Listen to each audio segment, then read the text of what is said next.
Yo, what the fuck? We're back. Blunt Kings episode 45. Shit, we're just happy to be back. You know, we had a couple of mishaps happen the past couple weeks. I wouldn't say graduation was a mishaps, but I would say that the fact that Crash Out the Sitcom, our last episode, was banned from clipping. So sorry you didn't see much of our shorts last week. Technical difficulties there, plus we were doing other things. Yeah. Extracurricular activities there. Yeah. You know what I'm saying? So we do apologize 45. for that shit for sure, honestly. Yeah. You know, hey, Omega, how was your week? I know that it's been super stressful for you. Oh, and me, don't get started with the but we won't get into that. We're having a good time. We just got done doing some freestyle, you know, some rehearsal type shit with DJ Ill Style. Welcome back, baby. Welcome back, DJ Ill Style, for sure. You know, it's been a long time since we actually reconnected with this guy. We had him as our DJ on the Southwest 16. Do you guys remember the Southwest 16? Dope ass. We had a rap battle, right? It was a rap battle where rappers could, where they could showcase their verses, one verse at a time. And if somebody's verse was better than the next when they were battling each other, they stepped up in rank. And we had a couple of cool winners. We did 3 seasons of the shit. Mark the Dark ended up taking, season 3, right? And then I forgot who was it Bean? Beans Valentino. Was it Beans there, Valentino that took season 2 or something like that? Yeah, Beans Valentino there. Yeah, and then Mark the Dark. Who was? And then season 1 was Mark the Dark. So season 1 Mark the Dark, season 2 Beans Valentino, and then season 3 Mark the Dark again. So that was pretty cool. Yeah, I pulled out season 2. Yeah, as the host. Yeah, you know what I and mean. Then Safari took over. I couldn't do too much there. You know what I mean. I was driving a lot back and forth there. You know what I mean. A lot of pressure, a lot of stress. Plus, my car wasn't going fucking that good at that time, folks. You know what I mean. So I try to show up. I try to be dedicated there. But it was very successful.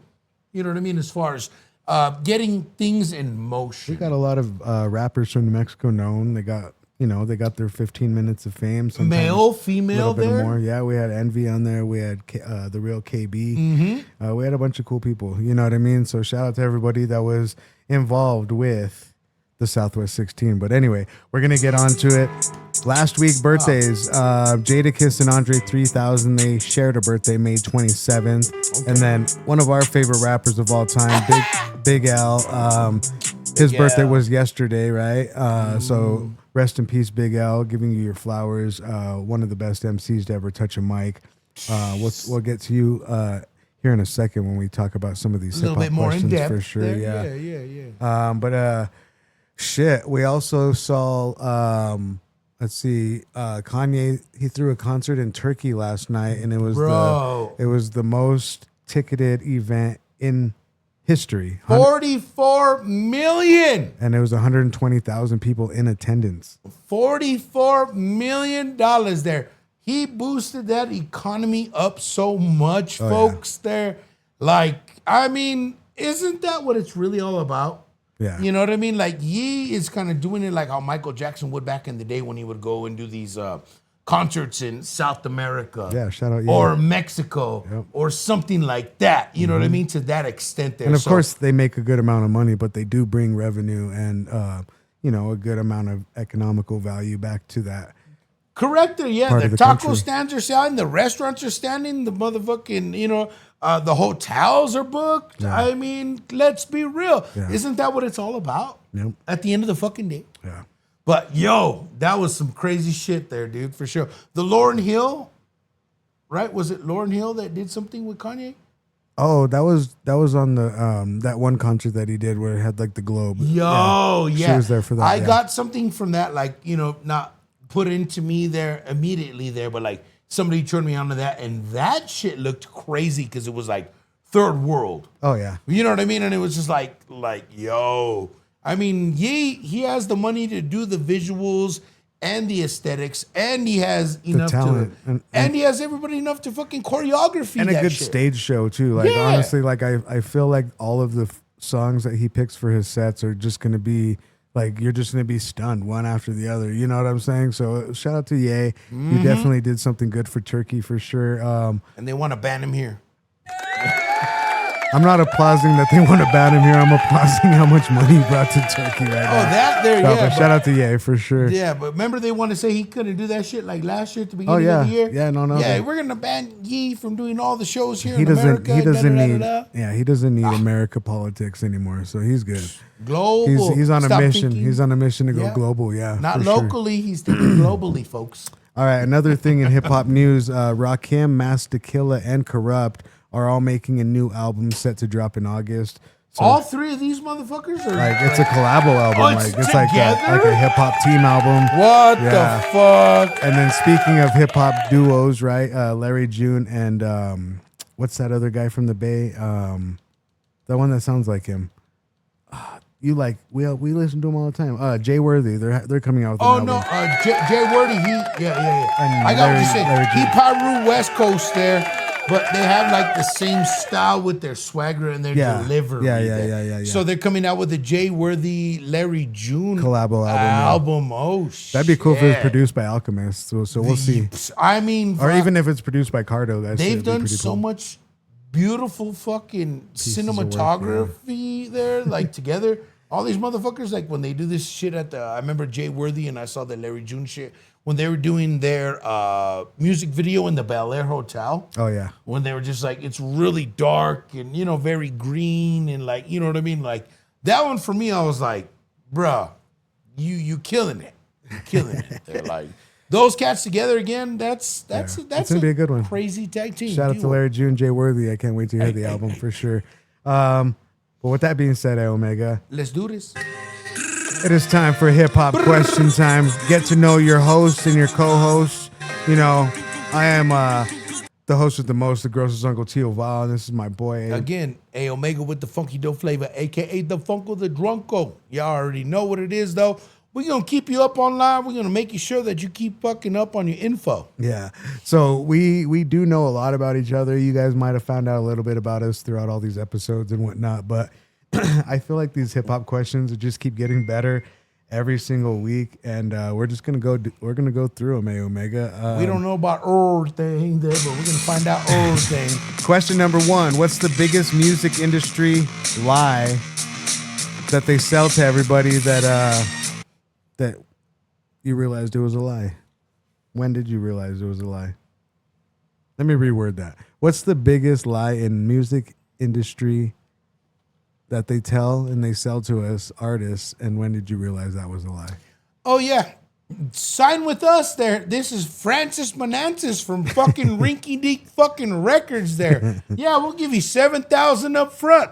Whole bitch, you can get Tommy, you can get French there. Fuck that. You know what I'm saying? Yeah. Yeah, we're gonna fucking charge you that 7,000 that we lent you at 100% interest, and then you start getting money after you pay that back. Then you get some money to buy some fucking Tommy. AKA the 360 deal, right? That's pretty much what Mafia. Omega's talking about. I think the biggest lie in music industry that they try to sell the new artists is the 360 deal, Yep. Unless you're real confident, right? Like you're like, bro, I'm groundbreaking, dog. Like once my music releases, it's gonna go past $1 million plus. Then yeah, take that advance for $1 million. But if you're just going in there and they're like just hiring you, or signing you just to push some narrative, and you're just like, oh, I guess I think I'll be good enough, and you take Different tax you bracket. take that $1 million, guaranteed you have to pay that $1 million back plus some, because there's Straight other up. fees that come up with not just the $1 million they gave you in advance, but once you blow past that million, the bill doesn't stop. You know what I mean? So you could end up owing $2-3 million at the end of it. So I want a fucking video shot with fucking McLarens and Dodge Vipers, and I want them to be wasting the gas with the the GoPros on the side of the door, and I'm hanging out that shit, doing burnouts there. that made me think know what I'm of saying? that made me For think real. of a really good one. I think one of the biggest lies that they sold all the new artists in the industry was that music videos cost $100,000 to $1 million to shoot. That is not true. When I saw people in the 90s paying $1 million, like remember they'd have that show and they would show exactly what was in the music video and how much it cost. And it was on VH1 or some shit like that. It broke it down. It broke down how much they spent on the music video. I was like, holy shit, they're literally just throwing these little Easter eggs in there just to charge the artist more. Because if I'm paying for that shit and it's in my music video, that shit better be at my house by the time I'm done with the music video. You know what I'm saying? Like, right. But at the same time, the cost for production of a music video does not cost that much at all. So all you, especially here in the Southwest, all you Benny Booms and what's that lyrical lemonade guy? These guys are fucking charging fucking $1 million for a music video back in the day. You're and not still for to real. this day, and they're making it too, dog, which is funny, dog. Like they had it tied up with the label where they're like, oh, label. They probably hit up. I swear they hit up the label instantly and like, hey, label, let me get that $1 million because it's part of the budget. Let me slide in and fucking take your residuals before you get to see it. Hip hop question number 2. Hey Omega, if you could erase one moment in hip hop history and then replace it with a different outcome, what would it be and why? Oh, this is a nice one there for sure. I would definitely say the beef between motherfucking Eazy-E and Dr. Dre. Okay. See, the NWA, because they came up together there. They were from the Simple Era.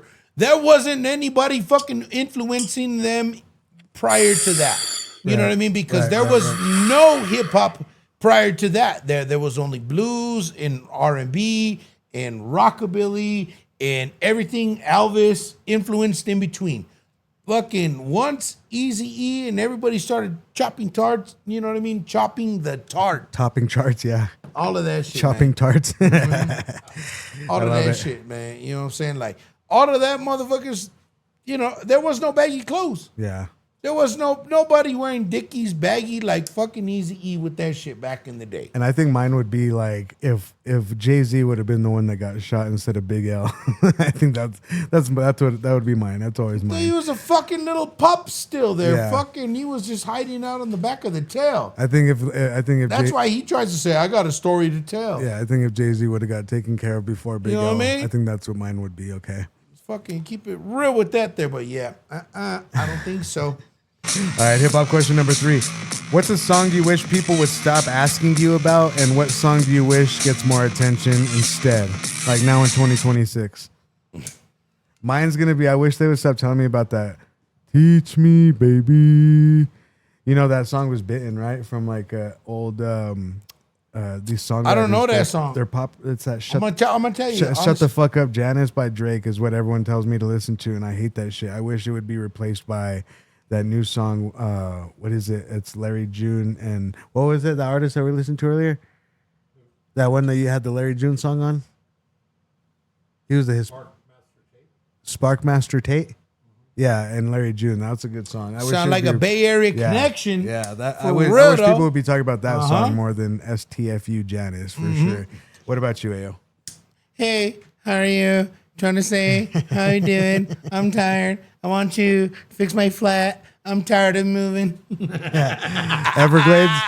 Is that the one? Yeah. The one that I like that song, dog, honestly. I know you did. You brought it up, and then a motherfucker saw some shit coming up, and I'm just like, it reminds me of a crazier time there. Yeah. But it's just like a real depressing kind of like punk rockish song. I kind of grew out of it already. Like I heard it this morning and I was like, it doesn't have the same effect on me as it did the first day I heard it. And see, that But what song? That sucks with music. What song? Yeah, I know. It What sucks with I know. music. That's the main thing with music now, dog. None of it can stay and stand the test of time, bro. And we'll get to that here in a moment as well with these hip hop topics. But so you think that song should be mentioned less? What song do you think should be mentioned more instead of that one? Which one more? Yeah. Like what song do you think would take that place? Like if someone was to come up to you and be like, hey, have you heard this? And you're actually like, yeah, that's my favorite song. Oh, fucking straight up super hyphy. Okay. Kick the sneak. Kick the sneak, yeah. Kick the motherfucking sneak. That's so funny that's the opposite of the one. You're like, hey, I hope you're doing because good. it's And you're all like, that no, I'm I want some subdued to super now. Ivy. Hey, Yeah. hi, I'm fine. I just want another medication and a coffee. I'm standing in line. Oh my god. Like, yeah, no, that's funny. Fuck all that, dog. You know what I'm saying? I'd rather go back to the Ivy. You know what I'm saying? For real though. All right. If your life right now was a hip hop album, what would the title be and what would the cover art look like? That's the last question, A Omega. You gonna go first on this one? Mine's gonna be overworked and underpaid, and it's gonna have a penny that's worth $1 million on the cover for sure. Well, I got one of those on the fucking old school fucking haberdashery there. Yeah. You know what I mean?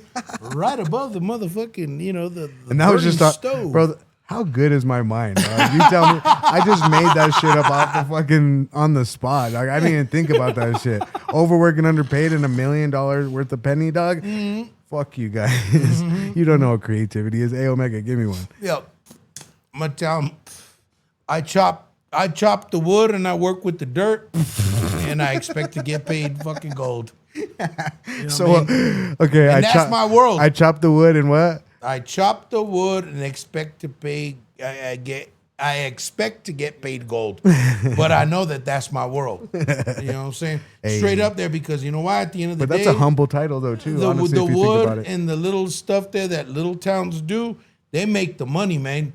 Pulling out the rock actually from the side of the mountain. You know how much people pay for that fucking rock on the side of your? Oh, I want to do a nice little moss rock wall here. And this and that. We get them for free. How long that and we get it for free there, but that would be my shit. Well, you do. You know what I mean? Like in our point of area where we're at, you know what I mean? We could definitely pull over to the side of a mountain and grab one of those nice landscape type rocks, and it'll cost us next to nothing. Yeah, while nice some people red. In the Northeast Heights and Tramway, they'll be going to a store like Just Sprinklers and paying like $10,000 for the same set of rocks. You know what I'm saying? I know. Cassandra said it was him.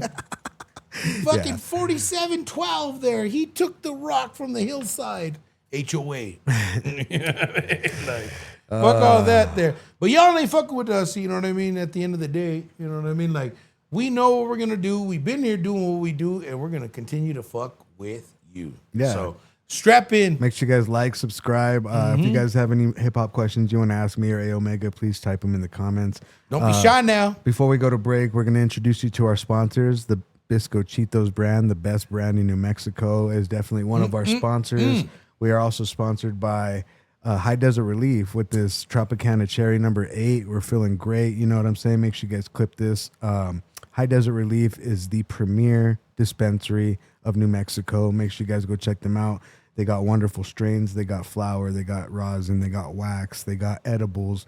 And they got a bunch of dope-ass merch, too. Facts. Who's in, what's you know our what I'm saying? other? And not to mention there, folks, there, you know what I mean? High Desert Relief there, if you mentioned that you saw us, we mentioned them on the fucking podcast there. Pod 5 off. Mention Pod 5 off there so you can get $5 off any discount across any locations in New Mexico. Even if you spend $6, you're going to get that shit for $1 straight up. And also, not to mention there, we're going to follow up with Polite's Bodega. Hey, shout out Polite. We do need more backwoods, but make sure you guys are check her out for all your smoking needs, all your smoking accessories.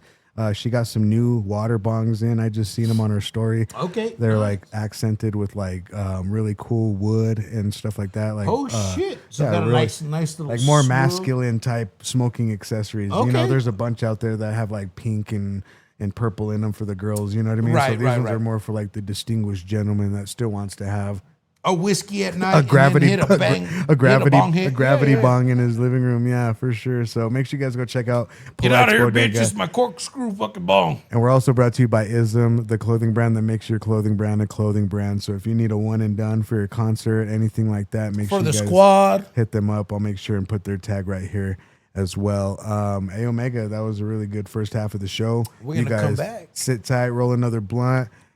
Crack another drink, whatever you guys got to do. Blunt Kings, episode 45. We'll be right back. Y'all know what it is. Stay tuned.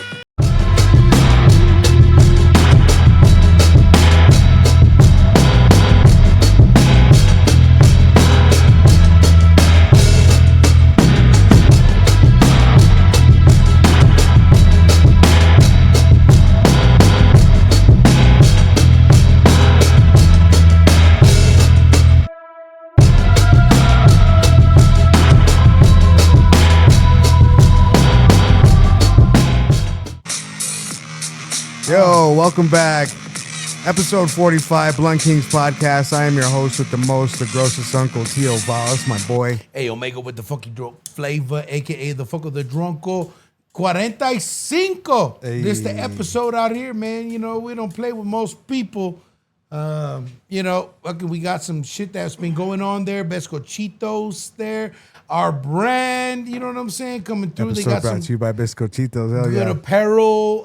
Man, we're just coming through. We got some other shit going on there. What's up, Val? We're also brought to you by High Desert Relief, the most premier dispensary in New Mexico. They are one of our sponsors. They hooked us up with the Tropicana Cherry number 8. That shit's fire as fuck. It's a good conversation starter. Make sure you guys go check them out. Pod 5 off. You'll get $5 off any purchase, any location. Make sure you guys go check them out. And also, Polite's Bodega. Oh, man, where you can get them blunt wraps gear. I know they got the new motherfucking gear. They got some new glass that they just got in this week there. So if you're looking for a new spoon, a new pipe, maybe you broke the stem to your bong. You know what I mean? Like your old school graphics, you know what I mean? The one you had for 20 years, you know what I'm saying? Right. And you're looking for something specific, go check out Polite's Bodega there, you know what I'm saying? I think they might have that gear to hook you up proper, you know what I'm saying? Keep it real this year. We're also brought to you by Ism, the brand that makes your clothing brand a clothing brand. Make sure you guys hit them up, even if it's a one and done or you guys need 1,000 pieces. I'll put their tag right here, Ism Clothing Brand. They're going to be hooking us up with some more t-shirts along the way for our podcast. You know, keep it interesting. I think this is the second time I've worn this shirt, and we're on, I think, 90 episodes right now. So that's pretty cool. I definitely need more t-shirts before I start repeating myself. You wore that too. Man, I'm gonna rat him out. Yeah. He wore that too before. Yes. No, oh baby, I like it raw. Oh this baby, I like it raw. OPB, the old Pecos bastard. Old Pecos bastard. Shimmy, y'all. But still the coolers in the Pecos Valley. Yeah, pink Cooler rock. jacking y'all. Pink rockin' y'all. That's fucked up. Remember cooler jackers? Remember when they used to jack the coolers? Oh, yeah. We got jacked before. Remember we went camping one time as soon as we pulled up to, like, the riverside, and then we went to, like, go take a piss or some shit. Yeah, and then jacked we came the back coolers. and the cooler was gone, dog. Bruh. So fuck you guys. That's still coolers. Whoever fucking jacks coolers in the middle of the motherfucking wilderness, you ain't worth the shit. You know what I'm saying? All right. For real. Let's see, A Omega. Topic number 1. Shit. It looks like Nipsey Hussle. He left a fortune behind for all of his children. After years of probate proceedings, Nipsey Hussle's 2 children, Imani and Cross, were named the sole beneficiaries of his estate and inherited his assets equally. Those assets included ownership interest in his company's trademarks and brand-related holdings, including interest connected to the Marathon branding, Marathon Burger, Puma, even. So that's like Uncle's still involved. It's a family involved thing. Well, even though because Marathon Burger still run with Sam. Yeah, but they still get profits from it. Like whatever it brings in, you know what I mean? Like as long as it's getting Marathon used as the name or Nipsey used as the name, the music, anything, they're definitely going to see proceedings from that. And then and then not only that, they have a trust fund and all the assets that Nipsey Hussle acquired while he was alive.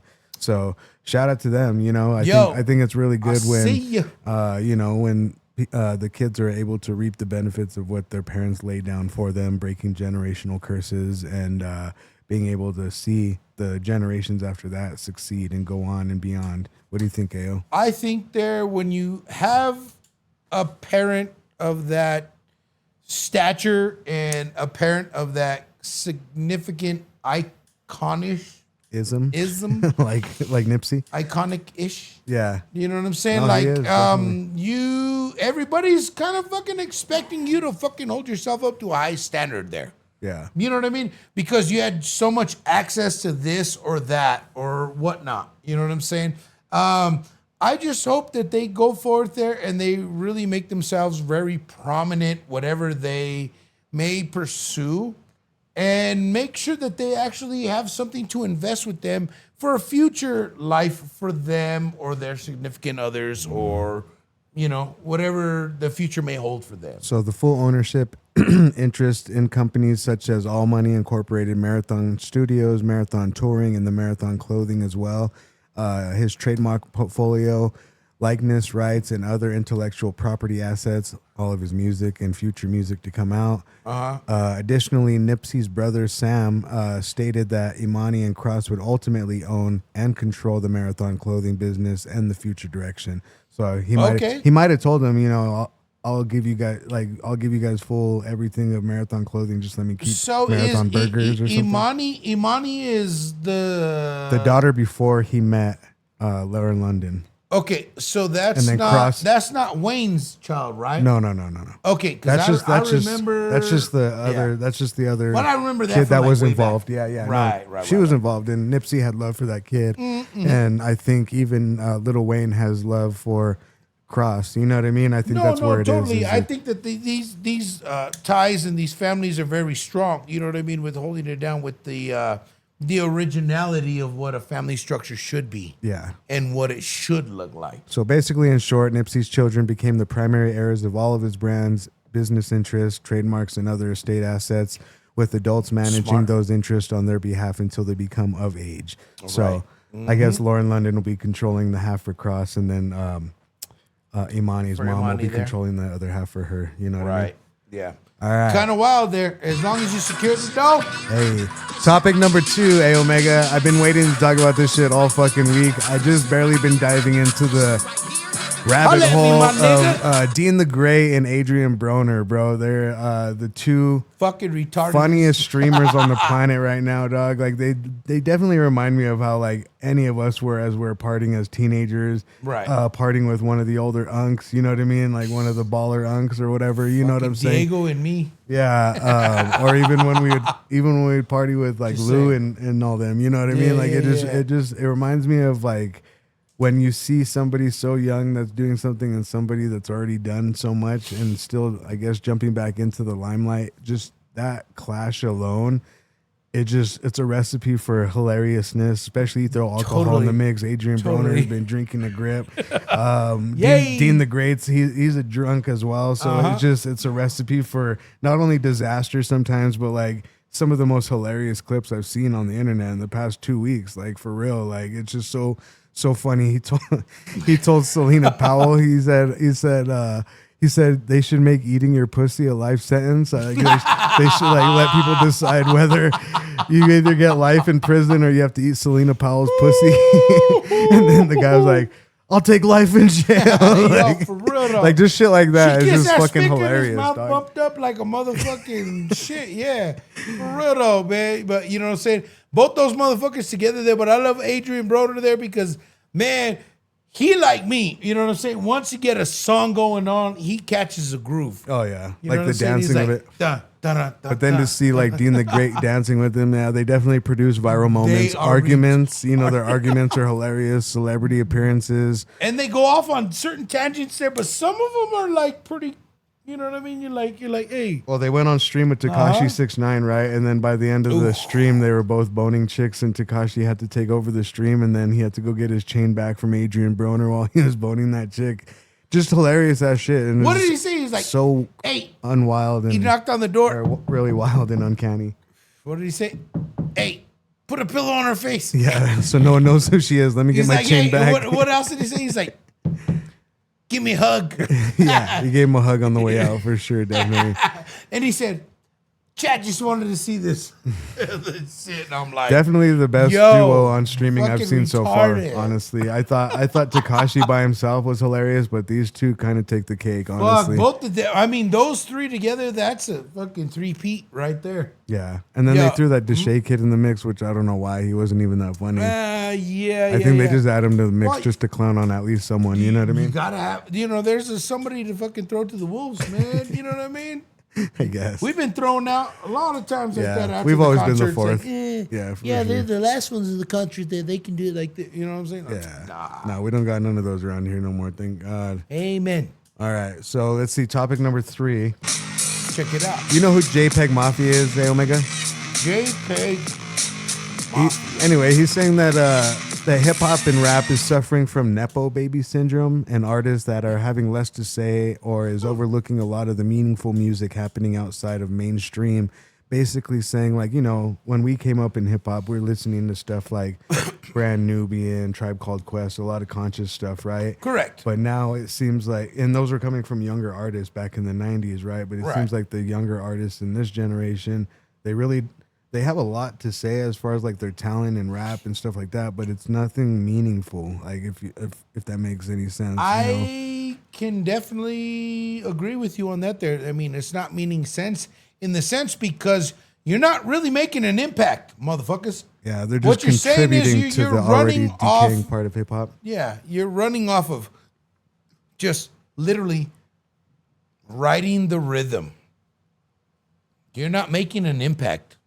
And it is weird that all of them sound the same. Go ahead, though. No. But yeah, for real, on that shit there, I mean, like, are you really going to fucking say something that's going to shift the culture? And you really want to do that there? And that's what the thing to do is there. But the fucking song and the track is not going to do it alone. Well, you better bring your lyrics up to that. Prime example, you know Daylight, right? The battle rapper, the one that he's like written lyrics for Drake and other people like that, right? Yeah, I guess he said that he even sent a message to Drake and DM'd him and said, dude, you're like the biggest artist on the planet with the most impact right now. How would it be if you made a song that told girls to stop drinking as much or blah, blah, blah? Or like, you know what I mean? Like shift the culture in that kind of positive way. And I guess Drake just sent him like the looking eyes emoji. So I think it's just like, it goes back to like some of these younger generations, they just don't give a fuck, you know, like they're just having a fun time. In the moment that they're in right now, they're not thinking about the future, and then when the future does come, it's going to be, I guess, a little too late. But I guess don't say we didn't warn you. We all go through ours. I know I'm sitting in mine right now. What?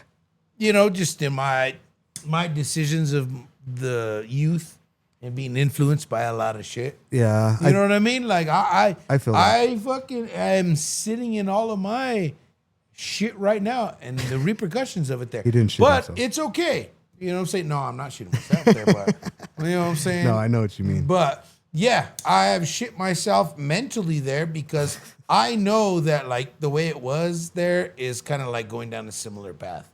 So folks, stay, you know what I mean, conscious of what you're putting out and make sure you're doing something that's really going to shift the culture, because if you're not, you just sound like everybody else. I think it's time to watch the party die. And then when the party does die, right? Like when it's like all the fun and getting lit is over, like you're gonna wish you made something that made some kind of impact on somebody around you. You know what I mean? Like a lot of people are just losing their lives due to the drill music and the and people are going to prison a lot for the trap music, and a lot of people are just getting in all these kind of predicaments legally because of some of the music that they do put out and some of the things that they do say, and they you know, they, what is it when they say something that what is it? Incriminating. Yeah, and anytime they say something that can incriminate them, like, you know, it's just getting to a point where a lot of people are unsafe in certain realms of this hip hop, and it needs to grow up a little bit, honestly. And I think that's what JPEG Mafia was trying to get at is, you know, you guys have the influence over the youth. Instead of sending them back to jail, why don't we do these things that empower them to stay out of jail and stay out of all of this systematic stuff that has been set forth, like how Ice-T and Tupac used to try to do back in the day, but then that like lady was like just clowning the shit out of them. What was her name? That Stifler's mom. What was her name? That she used to interview people, dog. Remember when she had fucked up teeth? Remember we saw that shit the other day. I forgot what her name was, but shit like that, right? Like, my point is, Ice-T and Tupac were in the mix trying to change the way that the youth thought back then, and all they could do is clown them and fucking just make these snarky remarks towards them or whatever, and like kind of like downplay the whole thing of us trying to change the system. And I think that's what JPEG Mafia is trying to get at. What do you think? This cat, he's making a good point. Right? He really is. He's making a good point there. And I mean, let's just keep it real, folks. You know what I mean? Keep an open mind. Keep an open ear. You know, so that way you can best decipher for yourself, you know what I mean, what you want to hear. All right. At the end of the day. Oh, yeah. Moving on. Keefe D and Tupac murder trial has been postponed to August 2026. Hey, Omega, this shit is still going on. Fuck, Tupac is still relevant till this day. Me and Ilsa were talking about this on the way up here. It's crazy that Tupac literally, he has taken place of Elvis, right? Like as far as like the most known artist on the planet. Like even if you don't like rap music or you hate rap music, you don't like it, you still know who the fuck Tupac is. It's like you know Snoop. Go ahead. Like Snoop. Yeah, oh, like Snoop? Nah, fuck Snoop. Nah, Tupac is the only one that's like that. Nah, fuck Snoop, dog. Fuck Snoop, dog. Yeah, fuck Snoop, dog. That's the new motto for 2020. No, I'll say it again. I like Snoop Dogg up until the very last song on Doggy Style is when I like to up until I like Snoop Dogg, dog. Like for real, it was when he was Snoop Doggy Dogg, and no one will ever match Tupac's stature in any kind of music as far as, you know, him and Elvis. Those are the only two I could think of. I think maybe Michael Jackson could be a close third. And then I say like maybe 20 years from now, they're going to consider Drake on that list because the bar of choosing these motherfuckers has dropped drastically. You know what I'm saying? But I'm being real. Yeah. But I'm saying like Tupac is still relevant to this day. The only rapper that has done this. They are still trying to figure out his murder trial. Keefe D has ratted himself out, or even ratted out Puffy, said that Puffy was supposed to give him $1 million, never did. We're going to see what unfolds in August. So what do you have to say about any of this? Keefe D there, man. I've been watching this shit for a while, dog. Me and you, we've been keeping up with the details and all this shit there, man. It's so crazy when you got the gang like the LAPD that's fucking just keeping all this shit fucking secured up like the motherfucking Epstein files. And then there was that one. That's on some real shit. There was that one detective that tried to solve it, remember? And then they had the documentary on that, and then he coincidentally who the fuck was it? That was, had a heart attack inside the fucking precinct, dog. You remember that? Yeah, that was motherfucking Johnny Depp, right? Didn't he do that one? No, there was that. It was just some. I think it was like Ethan Hawke or something like that. Like just like another B list actor. Yeah, because there was that other one that came out when he was like, fuck, man. It wasn't on the Notorious or like the All Eyes on Me. It was like a whole nother documentary that was like. It was on The Quiet? It was like a series. Like they played it out and how it went down. But at the very end, I know you know a little bit more series than me, The detective was about to find out who killed Tupac, and then he had a heart attack inside the precinct. That was the last. That was like the last thing I saw. And then now they're bringing back all of the bullshit and they're mixing it all up. And let's see what really happens. They trying to bring it up there. I don't know, man. I mean. Let's get some clarity, folks. You know what I mean? What do y'all think there? You know what I mean? Hit us up there, comment, like, subscribe, share, link. You know what I'm saying? Hit us up because, man, this shit has been going on for a while. And especially the older folks, you know what I mean? If you've been diving into this since you was a kid there, let us know what the fuck you think. This has been going on since 1996, right? Exactly there. So this is more for the older folks. So the main questions are potential discussion points are going to be like, will prosecutors rely heavily on Keefe D's past interviews and memoir? Could new witnesses change the public's understanding of the case? If convicted, will the trial settle the mystery for fans, or will conspiracy theories still continue? What happens if key witnesses contradict decades of accepted narratives? Like, there's so many things that can go wrong and go on in this case. Hopefully they find out that Puff Daddy was the one that orchestrated this shit and, you know, he just stays in jail. I don't know. We'll see what happens. But that has been our show, episode 45, Blunt Kings Podcast. I'm your host with the most, the grossest uncle, T.O. Falls, my boy. Hey, Omega with the funky dope flavor, a.k.a. the fucker, the drunkle. This shit is brought to you by Bisco Cheetos brand, the illest brand in New Mexico. We're also brought to you by High Desert Relief, the most premier dispensary in New Mexico. We're also brought to you by Polite's Bodega, the best smoke shop in New Mexico as well. We just have a bunch of dope ass people sponsoring us. Ism, the clothing brand that makes your clothing brand a clothing brand. Make sure you guys go check them out if you need something for a one and done for a concert, or you need 100 to 100,000 pieces. Just hit them up. I'll put the tag right here. But yeah, this has been episode 45. Hey Omega, thank you again for pulling up. Dog. This has been a good episode. What do you guys think? Put it in the comments. You guys have a great week. Share, like, subscribe, my speaker.